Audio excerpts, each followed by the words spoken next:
Shalom, selamat pagi Bapak Ibu, Saudara-saudara sekalian. Saya bersyukur kalau hari ini kita boleh sama-sama kembali lagi bertemu, sama-sama sekali lagi boleh menyembah, meskipun dalam keadaan yang berbeda seperti yang biasa kita lakukan. Tapi saya percaya bahwa ini nggak mengurangi sedikit pun esensi dari mana kita menyembah nama Tuhan di posisi kita masing-masing. So, mari pagi hari ini kita sama-sama persiapkan hati kita di tempat kita masing-masing. Kita mau puji Tuhan, kita mau sama-sama bersyukur buat kebaikan yang Tuhan sudah beri di dalam kehidupan kita. Bersyukurlah kepada Tuhan sebab Ia baik, bahwasanya untuk selama-lamanya kasih setianya.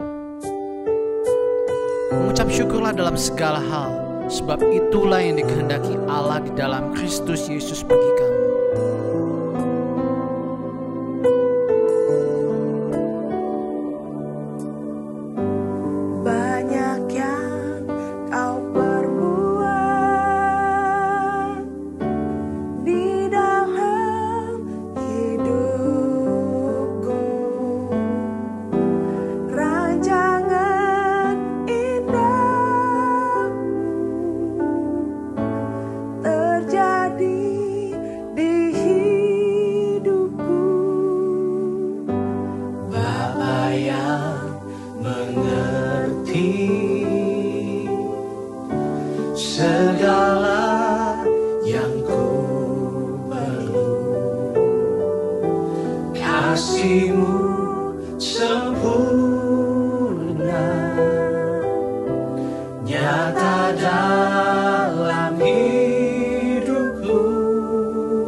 Kasih setiamu di dalam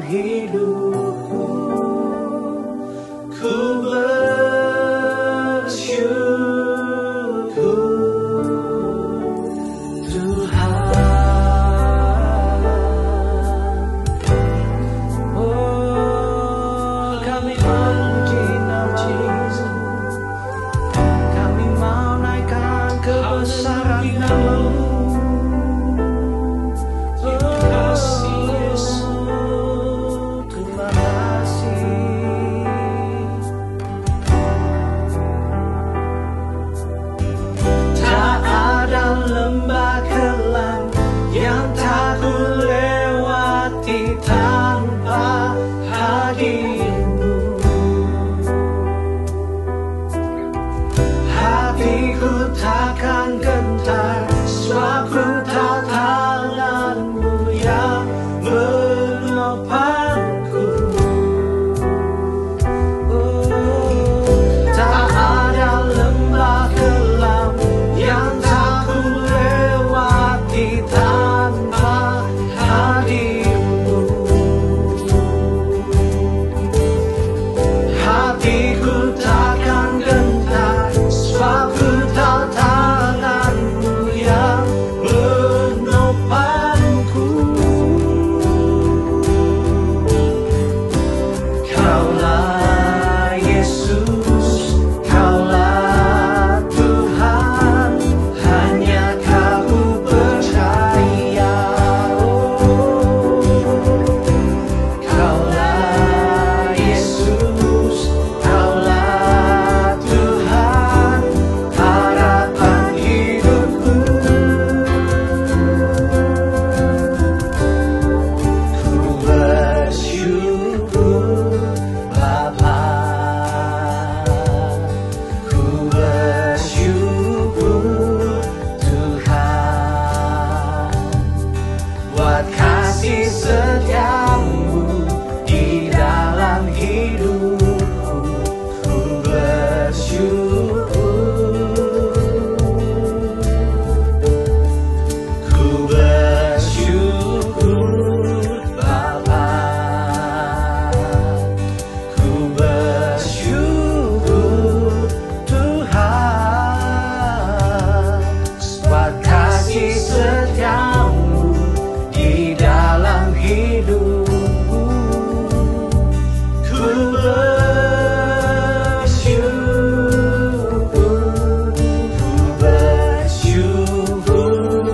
Bapa, ku bersyukur Tuhan, buat kasih setiamu di dalam hidupku.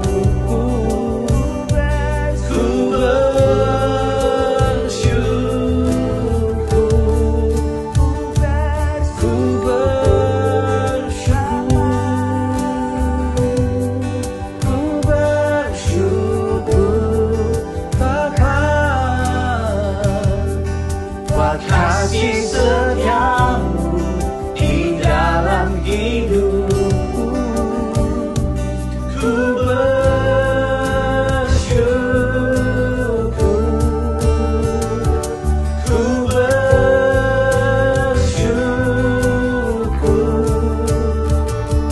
ku bersyukur, kami bersyukur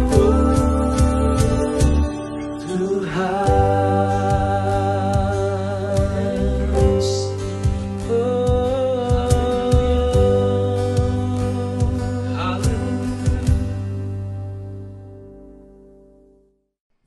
Ya benar Tuhan, pagi hari ini kami mau tetap tenang dalam segala situasi apapun yang kami hadapi, karena kami punya Engkau. Dan biarlah sekarang kami mau mengatakan ini kepada Engkau Tuhan. Haleluya, haleluya, saya mencinta Yesus. Haleluya, haleluya, saya mencinta Yesus. Katakan haleluya,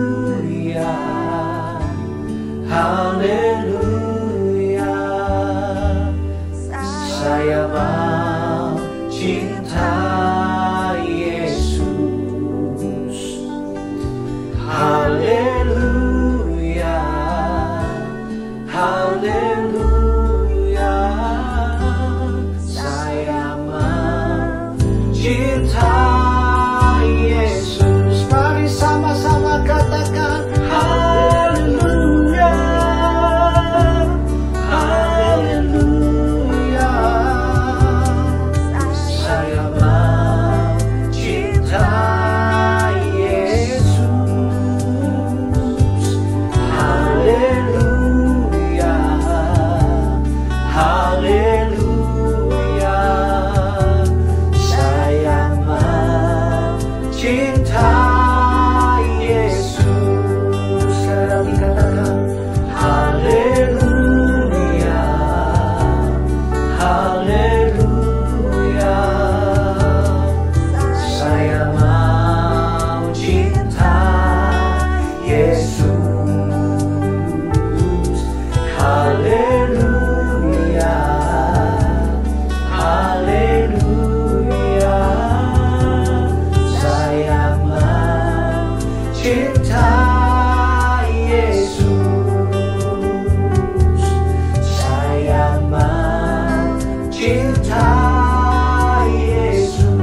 Kekasih-kekasih Tuhan yang sedang beribadah di rumah, baik yang sedang bersama dengan keluarga ataupun sendirian, selamat pagi.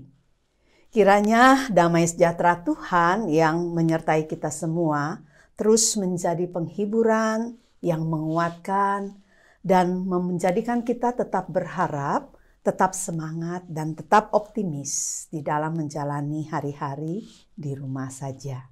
Kita akan berdoa meminta pimpinan Tuhan sebelum kita membaca dan merenungkan firman-Nya. Kami datang kepadamu Tuhan membawa seluruh diri kami. Tuhan, Engkau mengetahui hati dan pikiran kami. Kau tahu apa yang bergerak di dalam kepala kami ataupun di dalam hati kami. Kau tahu apa yang menggelisahkan kami, apa yang mengkhawatirkan kami. Dan apa yang menjadikan kami terus berseru kepada Tuhan, Tuhan berapa lama lagi? Tuhan, kami tidak pernah membayangkan kami akan ada di dalam situasi seperti ini. Saat ini ketika kami masih harus terus beribadah di rumah, tidak bersama dengan saudara-saudara seiman kami, di gedung gereja seperti layaknya waktu-waktu sebelumnya, Tuhan, kami rindu Engkau boleh menjumpai kami di rumah kami masing-masing. Kami tahu Engkau telah mengutus kami mendirikan gereja-Mu di rumah kami, dimanapun kami berada. Namun kami sungguh membutuhkan pertolongan-Mu, agar ketika kami beribadah di rumah, kami sungguh-sungguh boleh peka terhadap kehadiran-Mu. Kami boleh mengalami perjumpaan pribadi yang baru dan menyegarkan, dan kami boleh dikukuhkan, kami boleh dikuatkan. Kami boleh dibawa untuk boleh meneruskan langkah kami di hari-hari penantian ini dengan sebuah iman yang tetap bugar dan kami boleh berfokus kepada Tuhan. Pagi ini kami kembali siap membaca dan merenungkan firman-Mu. Kami memohon Kau boleh berbicara kepada kami, menemui kami dan meneguhkan kami di tempat di mana kami membutuhkan peneguhan. Tuhan, berbicaralah karena kami siap untuk mendengar. Di dalam nama Tuhan kami Yesus Kristus, kami memohon dan berdoa. Amin. Seseorang yang saya kenal ditanya oleh seorang rekannya, bagaimana pengalamanmu selama masa lockdown? Nah, orang ini menjawab, mantap seabis. Ketika mendengar jawaban ini, rekannya merasa sangat surprise dan membayangkan bahwa orang ini pastilah sangat menikmati masa-masa lockdown-nya. Tapi didorong oleh rasa penasaran, dia mulai bertanya dan dia ingin mencari tahu bagaimana sang rekan ini bisa mengalami sebuah pengalaman yang mengatakan mantap abis. Lalu dia bertanya kepada rekannya ini, apa maksudmu dengan jawaban mantap abis? Dan temannya sedikit tertawa kecil dan dia mengatakan, maksudku adalah makan tabungan sampai habis. Saudara, ini adalah sebuah jawaban yang mengungkapkan pengalaman dari banyak orang. Saya rasa saya mendapatkan banyak anggukan di rumah. Saya rasa saudara mungkin boleh sepakat dengan rekan tadi. Saya mendengar banyak cerita baik dari jemaat ataupun dari kerabat. Dampak dari COVID-19 ternyata memukul sampai ke sendi kehidupan dari hampir setiap orang. Baik yang menjadi karyawan maupun pengusaha, baik pengusaha besar ataupun pengusaha kecil, semuanya tidak terkecuali menghadapi sebuah tantangan yang sepertinya sedang didorong untuk mengalami hal-hal yang kita katakan mantap abis, saudara. Kita menemukan bahwa para pengusaha harus menghadapi sebuah kenyataan. Produksi dan penjualan terhenti oleh karena situasi yang ada. Tetapi tidak demikian dengan bunga bank. Tidak demikian dengan kewajiban untuk membayar gaji karyawan. Bahkan di bulan ini, sebagian pengusaha sedang sangat pusing memikirkan bagaimana bisa memberikan THR kepada karyawannya. Di sisi lain, banyak karyawan yang terpaksa dirumahkan. tidak sedikit yang di PHK, dan juga tidak sedikit pula yang harus mengalami pemotongan gaji. Saudara, ini adalah satu situasi yang mungkin dialami hampir kebanyakan daripada kita. Kita mengalami pengalaman mantap habis seperti yang dikatakan oleh rekan saya. Kita merasa kita sedang habis-habisan di dalam memperjuangkan kita bisa tetap hidup dengan baik, keluarga kita bisa tetap sehat, usaha kita yang sedang terhenti bisa tetap bertahan sampai dengan masa COVID berlalu. Dan mungkin ada di antara saudara yang merasa saudara sudah hampir habis. Saudara sudah melakukan segala upaya habis-habisan, saudara sudah mengeluarkan semua persediaan apa yang saudara miliki untuk bisa mempertahankan usaha saudara. Saudara merasa saudara kehabisan akal. Saudara merasa saudara kehabisan waktu. Saudara merasa saudara mungkin kehabisan kekuatan. Sehingga saudara tidak tahu lagi harus berbuat apa. Saudara tidak tahu lagi bagaimana harus berdoa. Mirip seperti pengalaman seorang ayah yang dikisahkan oleh Injil.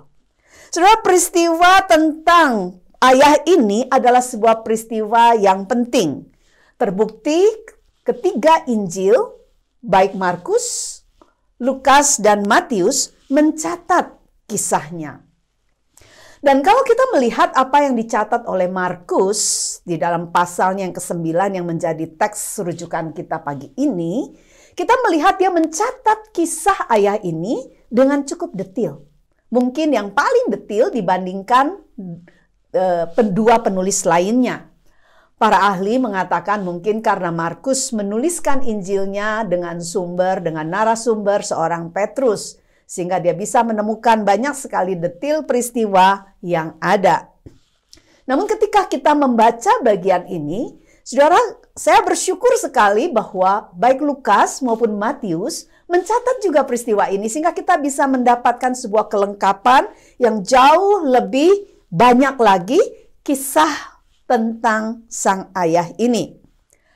Saudara, apa yang dicatat oleh Markus di pasal ke-9 ayat ke-14 sampai ke-29, kita menemukan seorang ayah, seorang tua yang mempunyai seorang anak laki-laki yang sakit. Ia memerlukan sebuah mujizat. Dia telah melakukan berbagai macam upaya yang boleh kita katakan habis-habisan demi anak ini. Dan dia tidak tahu lagi harus berbuat apa. Dengan berbekal setitik harapan akan kesembuhan, dia membawa anaknya kepada Yesus. Di sanalah kisah ini dimulai. Saudara, kisah ini terjadi saat ketika Yesus bersama dengan Petrus, Yakobus, dan Yohanes baru saja turun dari gunung, sebuah gunung di tempat di mana Yesus dimuliakan. Dan kalau kita melihat ketika Yesus sampai ke kaki gunung, Yesus mendapati murid-muridnya yang lain sedang berdebat dengan para ahli Taurat yang menjadi utusan Sanhedrin yang sedang mengumpulkan begitu banyak hal yang diharapkan menjadi sebuah kesalahan dari Tuhan Yesus sehingga mereka bisa menyerangnya dan menghakiminya. Nah, saudara, ketika Yesus sampai ke kaki gunung, kita menemukan Yesus bertanya kepada mereka. Dia katakan demikian. Lalu Yesus bertanya kepada mereka, apa yang kamu persoalkan dengan mereka? Yesus bertanya kepada orang banyak, apa sebenarnya yang sedang diperdebatkan di antara orang banyak ini dengan para muridnya? Saudara, ketika Yesus bertanya demikian, tidak ada yang menjawab. Para ahli Taurat tidak menjawab. Para murid pun tidak menjawab. Namun, di tengah-tengah situasi seperti itu, tiba-tiba ada seorang laki-laki di tengah kerumunan berteriak dan menjawab.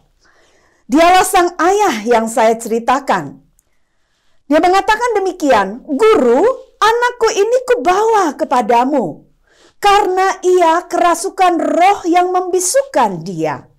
Dan setiap kali roh itu menyerang dia, roh itu membantingkannya ke tanah. lalu mulutnya berbusa, giginya berkeretakan, dan tubuhnya menjadi kejang. Aku sudah meminta kepada murid-muridmu supaya mereka mengusir roh itu, tetapi mereka tidak dapat. Kita mendengar sang ayah menjelaskan kepada Yesus persoalan yang ada di sana. Kita menemukan di dalam catatan Matius, dia tersungkur di hadapan Tuhan Yesus. Kita menemukan bagaimana dia memohon kepada Tuhan untuk situasi yang sedang dihadapinya terkait dengan kesehatan anaknya. Saudara, ketika dia membawa anak ini, dia berpikir dia akan berjumpa dengan Tuhan Yesus. Tetapi yang dia jumpai adalah para muridnya. Kalau saudara melihat apa yang dikatakannya kepada Tuhan Yesus, kita menemukan bahwa ternyata murid-murid tidak sanggup untuk mengusir setan yang merasuki anak ini. Kita menemukan dan dia datang kepada Tuhan Yesus saat ini ketika dia melihat Yesus ada di sana. Dia mengatakan, dia menginginkan Tuhan bisa menolong dia keluar dari situasi yang dia hadapi entah telah berapa lama. Dan Yesus ketika mendengar bahwa ayah ini menceritakan peristiwa yang ada, kita melihat Yesus mengatakan hal yang menarik sekali, menegur para murid. Dia katakan, "Hai kamu angkatan yang tidak percaya, berapa lama lagi aku harus tinggal di antara kamu? Berapa lama lagi aku harus sabar terhadap kamu?" Dan setelah menegur, dia mengatakan kepada orang itu, "Bawalah anak itu kemari." Nah, saudaraku yang kekasih, kita melihat bagaimana anak itu dibawa kepada Yesus. Dan di dalam ayat ke-20 dikatakan bahwa waktu roh itu melihat Yesus, anak itu segera digoncang-goncangnya, dan anak itu terpelanting ke tanah dan terguling-guling, sedang mulutnya berbusa. Saudara, menarik sekali Markus mencatat peristiwa ini, dan sekali lagi kita diingatkan bahwa apa yang menjadi sebuah perjalanan Tuhan Yesus menuju kepada kemuliaan selalu diperhadapkan bahwa dia harus menghadapi kuasa yang berusaha untuk melawan dia. Kita mengingat peristiwa ketika dia baru saja dibaptis dan kita bisa mendengar bagaimana Allah berbicara dari surga. Bapa berbicara dari surga, meneguhkan tentang siapa anaknya. Dan kemudian kita melihat Yesus dibawa ke padang gurun untuk menghadapi pencobaan. Dan di sini kita melihat Yesus baru saja dimuliakan di atas gunung. Dan ketika dia sampai di kaki gunung, dia berhadapan dengan kuasa si jahat. Dia berhadapan dengan sebuah penderitaan. Saudara, kalau kita melihat peristiwa ini secara bersama-sama, peristiwa sebelum Yesus sampai di kaki gunung, kita mengingat di puncak gunung ada satu kondisi yang berbeda sekali dengan apa yang ada di bawah gunung. Di puncak gunung kita menemukan kuasa Allah dinyatakan, kemuliaan Allah hadir di sana. Ada seorang bapa yang berkenan kepada anaknya. Dan ada seorang anak yang memuliakan bapaknya. Tapi di kaki gunung, saudara, kita bisa melihat kuasa si jahat yang merusak dan mendatangkan penderitaan, menyatakan dirinya. Kita bisa melihat di kaki gunung ada seorang ayah yang menderita bersama dengan anaknya. Seorang ayah yang melihat dengan mata kepala sendiri, anaknya dari waktu ke waktu mengalami penyiksaan dari kuasa si jahat. Kita melihat ada seorang anak yang dari masa kecilnya tidak memiliki hari yang menyenangkan, yang tidak tahu kapan serangan selanjutnya akan datang kepadanya. Dan kita melihat ini menjadi sebuah kontras, ada sebuah penderitaan yang Tuhan Yesus jumpai di kaki gunung. Alkitab mengatakan kepada kita bahwa anak ini kemudian dibawa kepada Tuhan Yesus. Dan ketika roh itu melihat Yesus, anak itu segera diguncang-guncangnya. Dan anak itu terpelanting ke tanah dan terguling-guling sedang mulutnya berbusa. Roh itu tidak bisa lagi menyembunyikan dirinya ketika dia melihat Yesus. Dia keluar dan menampakkan dirinya dan meneruskan apa yang biasa dia lakukan terhadap anak ini. Menyiksanya dengan apa yang dia lakukan terhadapnya. Lalu Yesus bertanya kepada ayah anak itu. Ini adalah pertanyaan yang saya suka sekali untuk kita bisa perhatikan. Di sana dia katakan, "Sudah berapa lama ia mengalami ini?" Jawabnya, "Sejak masa kecilnya. Dan seringkali roh itu menyeretnya ke dalam api ataupun ke dalam air untuk membinasakannya." Saudara, mengapa Yesus menanyakan pertanyaan ini? Sudah berapa lama ia mengalami hal ini? Bukankah Yesus tahu? Dia tidak perlu mencari tahu dan dia tahu pertanyaan ini. Saudara, ini menjadi sesuatu yang sangat menarik untuk bisa kita perhatikan. Saudara, apa sebenarnya yang Yesus maksudkan dengan menanyakan pertanyaan ini? Saudara, ada sesuatu yang menunjukkan kepada kita sebuah pelayanan mujizat yang Yesus lakukan adalah satu tindakan belas kasihan Allah. Ia peduli. Yesus peduli. Ia peduli terhadap setiap penderitaan kita. Ia peduli terhadap apa yang saudara rasakan. Ia peduli terhadap pergumulan yang dihadapi oleh anak-anaknya. Ia peduli apapun yang sebenarnya sedang meretakkan hatimu. Ia ingin mendengar. Dan di sana kepada kita diceritakan bahwa ayah ini bukan datang kepada satu kuasa. Tapi ia datang kepada satu pribadi. Satu pribadi yang utama. Satu pribadi yang mengasihi setiap kita. Bukan karena orang banyak ini, informasi ini ditanyakan oleh Yesus. Ini adalah satu kesempatan di mana Yesus memberikan kesempatan kepada sang ayah untuk bisa menceritakan, menumpahkan isi hatinya dan menemukan ada seseorang yang peduli terhadap penderitaannya. Mengapa? Karena Yesus adalah imam besar yang penuh dengan kasih dan belas kasihan, yang bersimpati kepada saudara dan saya. Ia adalah pribadi yang perasaannya bisa disentuh dan bisa dipengaruhi oleh kelemahan kita. Ia ingin sang ayah ini mendapatkan kesempatan untuk sekali lagi menceritakan apa yang menjadi penderitaannya. Dan ayah ini merespon dengan jelas sekali sejak masa kecilnya. Ini sudah menjadi sebuah pengalaman di sepanjang hidup anak ini. Kita tidak tahu mengapa.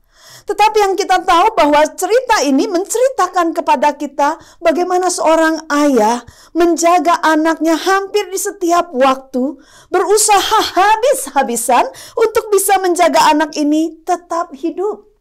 Kita tidak tahu mengapa anak ini harus dirasuk, mengapa anak ini harus menderita. Yang kita bisa ketahui, ini adalah sebuah peristiwa lagi yang melalui penderitaan kita, Allah bisa dimuliakan. Saudara, si jahat tidak menginginkan anak ini bisa tetap hidup. Si jahat telah berjuang untuk bisa menghancurkan keluarga ini dengan berusaha membunuh anak ini. Dan hal itu tidak diizinkan terjadi oleh Tuhan sehingga anak ini masih hidup, tetapi anak ini ada di dalam penderitaan yang sangat luar biasa. Allah tetap mengendalikan kuasa si jahat. Ia menguasai setan. Dan sekalipun setan menginginkan anak ini bisa dibinasakan, dan dia berusaha untuk bisa melakukannya terus-menerus, dengan melemparkan dia ke api, dengan mendekatkan dia kepada air. Saudara, sebuah gambaran tentang sesuatu peristiwa yang terjadi sehari-hari di sekitar kehidupan anak itu pada masa itu. Di sana akan banyak sekali terdapat api, karena dengan cara itulah mereka memasak. Mereka bisa menemukan sumur di mana-mana karena disitulah mereka mendapatkan air. Dan setan berusaha untuk bisa membinasakan anak ini dengan membawanya ke api dan ke air. Dan ayah ini tidak pernah memalingkan matanya, tidak sedetik pun untuk bisa menjaga anak ini tetap hidup. Karena dia tidak pernah tahu kapan serangan selanjutnya akan datang. Saudara yang kekasih, ketika dia menceritakan hal ini kepada Yesus, di dalam ketidakberdayaannya, di dalam titik di mana dia merasa dia sudah habis, dia berkata kepada Yesus dengan jujur sekali, dan dia katakan, sebab itu jika engkau dapat berbuat sesuatu, tolonglah kami dan kasihanilah kami. Ayat ini memberikan kepada Yesus sebuah seruan untuk mendapatkan belas kasihan. Ini adalah sebuah doa yang terlihat sangat tidak yakin, saudara. Seandainya saja dia berkata, karena engkau sanggup. Tetapi dia tidak mengatakan hal ini. Tapi dia katakan, sebab itu jika engkau dapat. Saudara, doa seperti apa yang dipanjatkan seorang ayah? Saya menemukannya adalah sebuah doa di dalam keputusasaan, namun sebuah doa yang menyingkapkan kejujurannya. Saudara, ketika dia mengatakan perkataan ini, dia berharap Yesus memberikan bantuan. Dia tidak berbicara di dalam sebuah kegagahan, tapi dia berbicara di dalam sebuah kehancuran hati. Tolonglah kami, kasihanilah kami, berikanlah kami bantuan, selamatkanlah kami dari situasi ini. Dan apa yang Yesus katakan kepadanya? Katamu, jika engkau dapat. Saudaraku yang kekasih, ini bukan sebuah pertanyaan, tapi ini sebuah pernyataan yang Yesus sampaikan kepadanya. Seolah-olah Yesus mengatakan, apakah engkau bercanda jika engkau dapat? Saudaraku yang kekasih, ini adalah sebuah jawaban yang menunjukkan kepada kita sebuah surprise yang Yesus dengar dari perkataan seorang ayah ini. Saudaraku yang kekasih, kita melihat apa yang Yesus selanjutnya katakan. Dia katakan, tidak ada yang mustahil bagi orang yang percaya. Yesus mengatakan kepadanya satu hal yang memberikan kepada orang tua ini sebuah harapan, saudara. Yesus katakan kepadanya, jika engkau memiliki sebuah iman untuk mempercayai bahwa Allah bisa melakukannya, semua itu akan terjadi. Saudara, bagian ini menceritakan kepada kita bukan tentang bagaimana mengusir setan sebenarnya, tetapi berbicara sangat banyak sekali tentang masalah iman. Kita melihat di dalam kitab Markus, berulang kali Yesus mengajar murid-muridnya, dan di dalam bagian ini sekali lagi Yesus mengajar muridnya tentang sebuah pelajaran tentang kuasa daripada iman. Dia berbicara kepada mereka tentang sesuatu yang penting karena sebentar lagi dia akan meninggalkan mereka. Yesus ingin mereka menyadari bahwa sekalipun Yesus tidak bersama dengan mereka, mereka bisa mengakses kuasa Tuhan. Dan mereka bisa mendapatkan pertolongan Tuhan. Dan tiba-tiba saja sang ayah yang mendengar perkataan Yesus menjawab sedemikian. Dia berteriak, dia katakan, segera ayah anak itu berteriak, aku percaya, tolonglah aku yang tidak percaya ini. Saudara, menarik sekali, sang ayah tiba-tiba disadarkan. Dia menginginkan sekali kesembuhan sang anak. Dan dia tahu, dia memiliki iman yang sangat kecil dan rapuh di dalam doanya. Tapi dia membawa iman yang rapuh itu kepada Tuhan. Saudara, Yesus tidak menuntut sebuah iman yang sempurna. Yesus tidak meminta kepada kita sebuah iman yang sangat hebat. Dia meminta kepada kita untuk melihat bahwa kuasa daripada Tuhan tidak terjadi oleh karena doa kita. Tetapi dia menunjukkan kepada kita kuasa daripada doa kita terletak kepada siapa yang kepadanya kita berdoa. Saudara, ketika ayah ini berseru, aku percaya, tolonglah aku yang tidak percaya ini. Alkitab mengatakan ketika Yesus melihat orang semakin banyak berkumpul di sana, Alkitab mengatakan dia menegur roh jahat itu dengan keras, katanya, hai kau roh yang menyebabkan orang menjadi bisu dan tuli, aku memerintahkan engkau keluarlah dari anak ini dan jangan merasukinya lagi. Saudara, keluarlah roh itu dan anak ini kemudian terlihat seperti sudah mati, Tapi Alkitab mengatakan, saya suka kembali ayat ini, Yesus memegang tangan anak ini dan kemudian anak ini dibangunkan dan lalu anak ini bangkit sendiri. Saudara, di dalam bagian lain daripada Injil, kita diberikan cerita bahwa kemudian Yesus menyerahkan anak ini kepada sang ayah.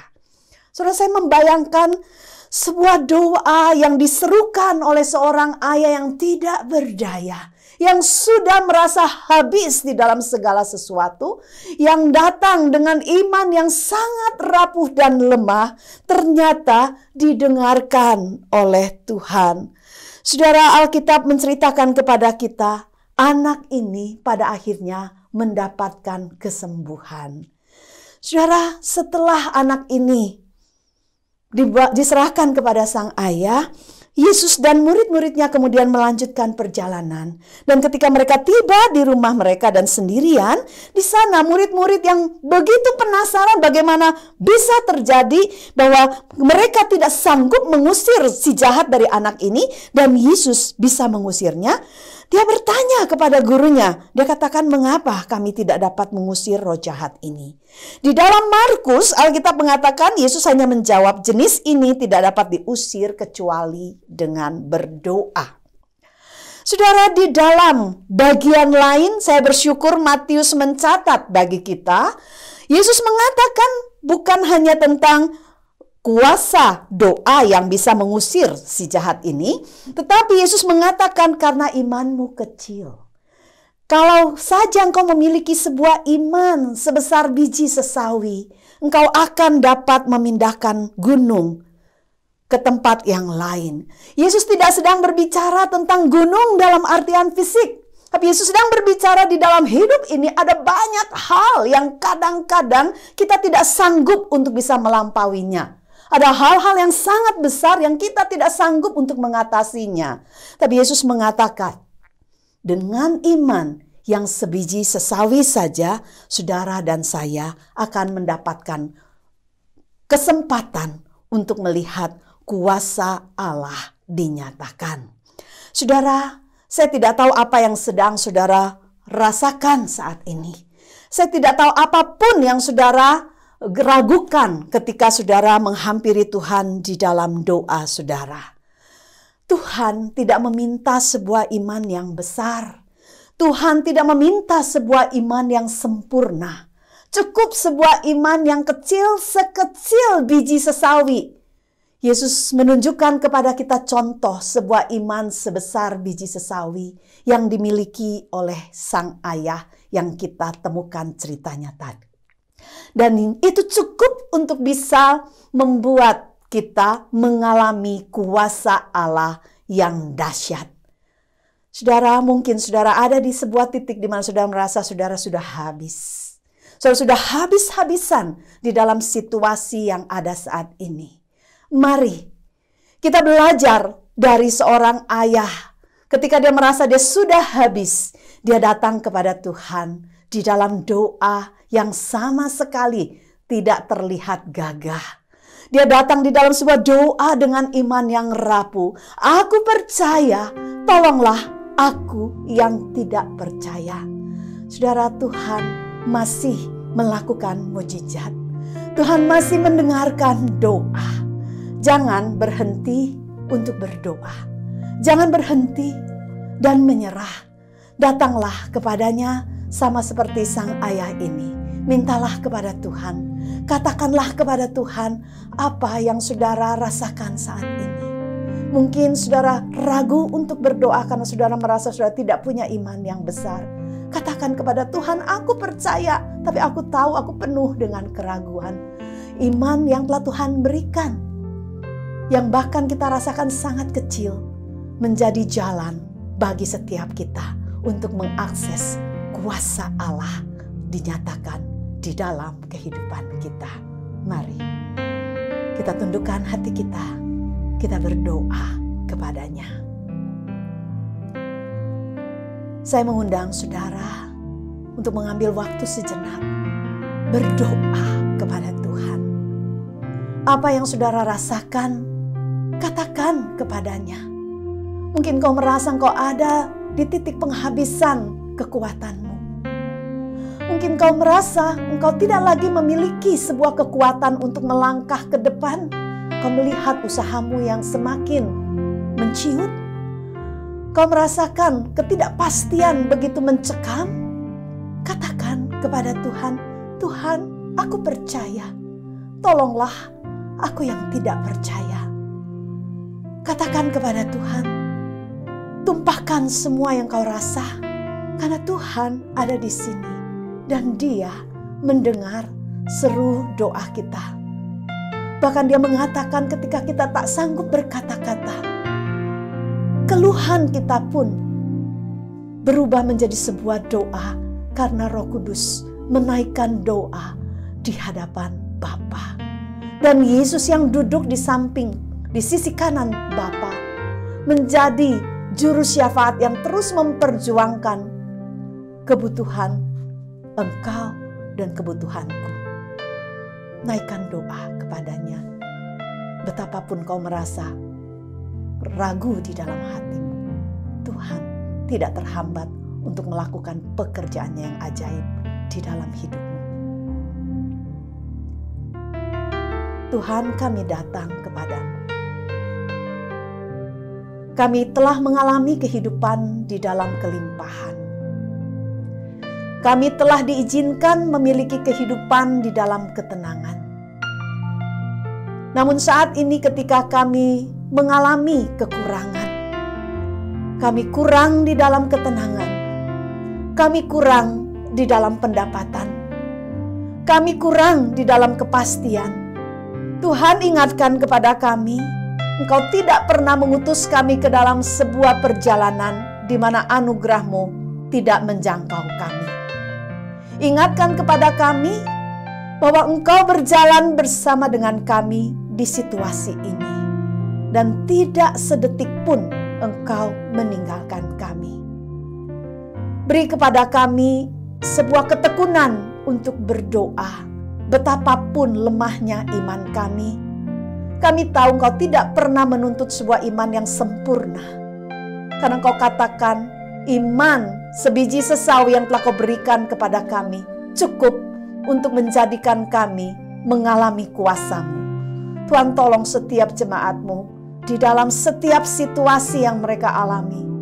Engkau yang menilik hati, Engkau yang menilik pikiran, Engkau yang melihat setiap keluarga, Engkau yang melihat setiap kegelisahan di dalam dada setiap kami. Tuhan, tolonglah kami seperti Engkau telah menolong anak yang dirasuki setan. Seperti Engkau telah menolong ayah yang menderita di sepanjang hidupnya mendampingi anak ini. Tuhan, sembuhkan setiap kegelisahan kami dengan menggantikannya dengan damai sejahtera-Mu. Dan berikan kami keyakinan kami akan melalui semuanya di dalam kemenangan yang telah Yesus jamin bagi setiap kami. Pegang tangan kami Tuhan, kami mau melangkah bersama-Mu. Dan kami menyerahkan hidup kami sekali lagi. Di dalam nama Tuhan kami Yesus Kristus, kami berdoa dan memohon. Amin. Awake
Mari jemaat sekalian kita berdiri bersama-sama menyatakan pengakuan iman rasuli dengan gereja di segala tempat dan abad. Menyatakan demikian. Pengakuan iman rasuli. Aku percaya kepada Allah Bapa yang Maha Kuasa, Khalik langit dan bumi, dan kepada Yesus Kristus anaknya yang tunggal, Tuhan kita, yang dikandung dari Roh Kudus, lahir dari anak darah Maria, yang menderita sengsara di bawah pemerintahan Pontius Pilatus, disalibkan, mati dan dikuburkan, turun ke dalam kerajaan maut. Pada hari yang ketiga, bangkit pula dari antara orang mati, naik ke surga, duduk di sebelah kanan Allah, Bapa yang Maha Kuasa. Dan dari sana Ia akan datang untuk menghakimi orang yang hidup dan yang mati. Aku percaya kepada Roh Kudus, gereja yang kudus dan am, persekutuan orang kudus, pengampunan dosa, kebangkitan orang mati, dan hidup yang kekal. Amin.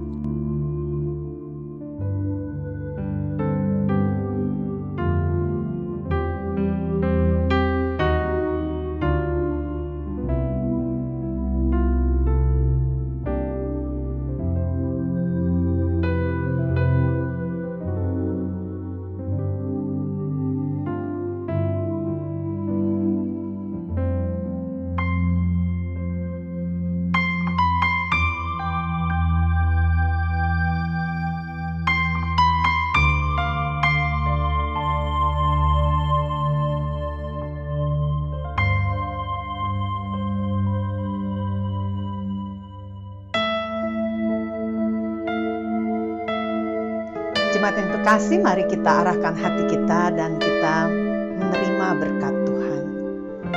Kiranya cinta kasih daripada Allah Bapa yang telah menciptakan seluruh jagat raya ini, kasih daripada Yesus yang telah memberikan dirinya untuk menebus setiap kita dari dosa, penghiburan serta kekuatan daripada Allah Roh Kudus yang terus tinggal di dalam diri setiap kita, menyertai kita untuk kembali ke dalam kehidupan kita sehari-hari dan memberikan kepada kita kemenangan di dalam setiap pencobaan dan ujian yang kita hadapi, mulai hari ini sampai selama-lamanya. Amin.